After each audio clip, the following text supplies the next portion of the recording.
शादी आहार और प्राकृतिक उपचार से ठीक होगा अल्सर। अल्सर की बात कर रहा हूं। अल्सर का मतलब घाव।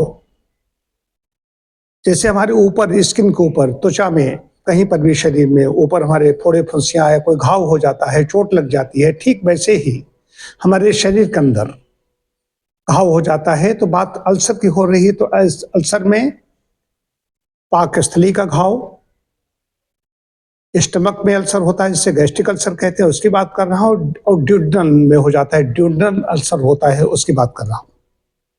सबसे पहले कॉन्स्टिपेशन हुआ। कॉन्स्टिपेशन के बाद में धीरे धीरे गैस, एसिडिटी हुई। एसिडिटी हाइपर एसिडिटी में बदली। आहार विहार उसका वैसे चलता रहा। उसकी दवाएं वाएं भी लेता रहता है, नहीं परहेज करता है। परहेज कर ले तो एसिडिटी वो सब कुछ हो गई नहीं। पहले से ही अगर ये सब ध्यान रखते तो न तो कब्ज होती, न एसिडिटी होती, हाइपर एसिडिटी कुछ नहीं होता। लेकिन वही आहार चलता रहा, दवाओं पर व्यक्ति डिपेंड हो गया। उसके बाद में हाइपर एसिडिटी, बाद में अल्सर बन गया, तो गैस्ट्रिक अल्सर बन गया। अब गैस्ट्रिक अल्सर बन गया तो उसमें क्या होगा? उसको दर्द होगा, उसको उल्टी होगी। पहले तो खट्टा खट्टा आ रहा था, उसके बाद उल्टी हुई। उल्टी होने के बाद में खून की उल्टी भी होने लगती है, बहुत ज्यादा जटिल मामला जब हो जाता है। तो अल्सर में करना क्या है? सहज पाच, सुपाच्य, कोमल, ऐसा आहार जो कड़ा न हो, ऐसा आहार लिया जाए और प्राकृतिक उपचार दिया जाए।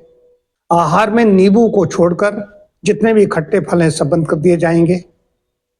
अल्कलाइन आहार में जो खीरे का रस बहुत अच्छा है। इसमें घर की बात बता रहा हूँ, घर में भी जिनको ऐसी स्थिति है, खीरे का रस निकाल निकाल के पिए। समूचा खीरा नहीं खाना है, खीरे का रस पीना है।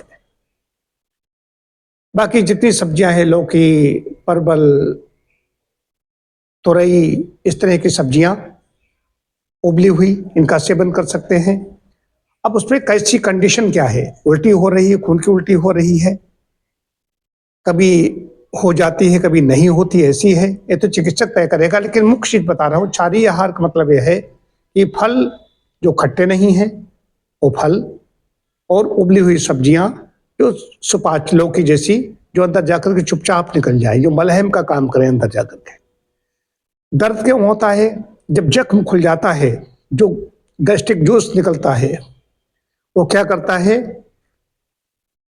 स्नायु खुल जाएंगे, नर्व्स खुल जाएंगे, नर्व से सीधे दर्द की संवेदना मालूम होने लगती है। पुराने चावलों का भात बहुत अच्छा है, इसमें खिचड़ी खा सकते हैं, चौका दलिया खा सकते हैं। जो भी चीज खाई जाए वो चबा करके खाई जाए। तो अल्कालाइन डाइट को भी चबा कर खाया जाए। ये समस्या ज्यादा बढ़ी हुई है तो इसको एक एक दो दो घंटे में लिया जाए, क्योंकि जो गैस्ट्रिक जूस निकल रहा है, जो रस, जठर रस निकल रहे हैं, वो क्या करते हैं? आमाशय को, दीवार को क्षत पहुंचा रहे हैं, म्यूकस में ब्रेन को क्षत पहुंचाते हैं। आहार अंदर जाएगा तो जो जठर रस निकलेंगे पचाने के लिए, वो इतना ज्यादा होता ही वो जला सकता है, वो लोहे को गला सकता है। लेकिन लोहे गला सकता है तो हमारे स्टमक क्यों नहीं? हमारी जो मेम्ब्रेन होती है इतनी सशक्त होती है, बार बार नई होती रहती है, इसलिए उसको नहीं पचा पाता, नहीं जला पाता। आमाशय में घाव खुला हुआ है, जब हम एक एक दो दो घंटे में खाएंगे तो वहां पर जो जठर रस निकलेगा वो आहार के अंदर पहुंच जाएगा, तो उस जख्म के जो घाव है, अल्सर है, वहां पर वो संपर्क में नहीं आएगा। इससे दर्द में आराम मिलेगी। इसलिए सारे जो मॉडर्न मेडिसिन है या हम लोग नेचुरोपैथ हैं, सभी लोग कह देते हैं कि थोड़ा थोड़ा करके खाना है, लेकिन बार बार खाना है। तो घंटे घंटे, दो दो घंटे में खाने के लिए दिया जाता है। तो इसमें कल्प चिकित्सा की बात आती है तो कल्प चिकित्सा कराई जाती है। प्राकृतिक उपचार की जब बात आएगी, प्राकृतिक उपचार में इसमें गर्म ठंडा दिया जाएगा। दर्द है या नहीं है, ठंडा ट्रीटमेंट दिया गया, दर्द तो नहीं बढ़ रहा है, तो चिकित्सक तय करता है इसको गर्म ठंडा उपचार दिया जाएगा, सिर्फ गर्म उपचार दिया जाएगा, कोई पैक दिया जाएगा, या सिर्फ ठंडा उपचार दिया जाएगा। शरीर भारी है, वजन है ज्यादा या हल्का है, कई तरह से देकर के उपचार निर्धारित किया जाता है। लेकिन प्राकृतिक उपचार में जो संशोधन चिकित्सा हम चलाते हैं और साथ साथ में जो गर्म ठंडे के प्रयोग करते हैं, इनसे अल्कलाइन डाइट से इसमें आराम मिलती है। वो आराम ही नहीं, ठीक हो जाता है। अल्सर के बारे में कहा जाता है कि मन का भी बड़ा संबंध होता है, वो जल्दबाजी में रहता है, हरी बरी करी रिजल्ट अल्सर, जब मैं पढ़ता तो पढ़ाया गया था। हरी जो जल्दबाजी में रहते हैं, बरी जो चिंता करते हैं, और करी जो मिर्च मसाले युक्त भोजन करते हैं, उनको अल्सर होता है। यहां पर जिनके अंदर शत्रुता का भाव होता है,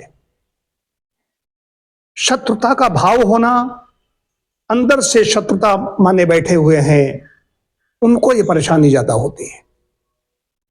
उपचार देने के साथ साथ में भी उनको जब ध्यान कराते हैं और ऐसी ऑटो सजेशंस देते हैं, सुकल्प भावनाएं उनके अंदर पैदा करते हैं, तब जाकर के कि मन से भी इसका संबंध है। अब कहें कि तो हमने आहार ऐसा दे दिया, मिर्च मसाले उत्तेजक चीजें बंद कर दी गई, कैफीन चाय काफी बंद कर दिया गया, और भी जो कोई गलत चीजें खा पी रहा था वो सब बंद कर दी गई।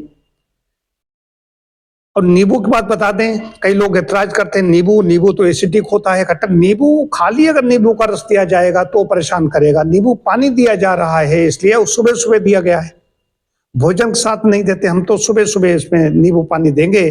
तो नींबू पानी जब दिया जाएगा तो अंदर जाकर के नींबू भी अल्कलाइन टी में बदल जाता है, अल्कलाइन हो जाता है, जाकर देखने में अम्लीय है, अंदर जाकर के क्षारीय हो जाता है जाकर के। लेकिन खाली नींबू का रस नहीं दिया जाएगा, और नींबू का रस पानी में मिलाकर दिया जाएगा, तो उससे उसका उपकार होगा, लाभ होगा। तो 20 तरह की चीजें हैं कि कॉन्स्टिपेशन न होने पाए, इसका ध्यान रखना होगा। कहीं उत्तेजना नहीं है, कहीं चिंता है, दुख है, क्रोध है, इन सब चीजों से बचना होगा, इसलिए ध्यान है। क्षारीय आहार है, प्राकृतिक उपचार है, इससे निश्चित रूप से अल्सर में लाभ होगा।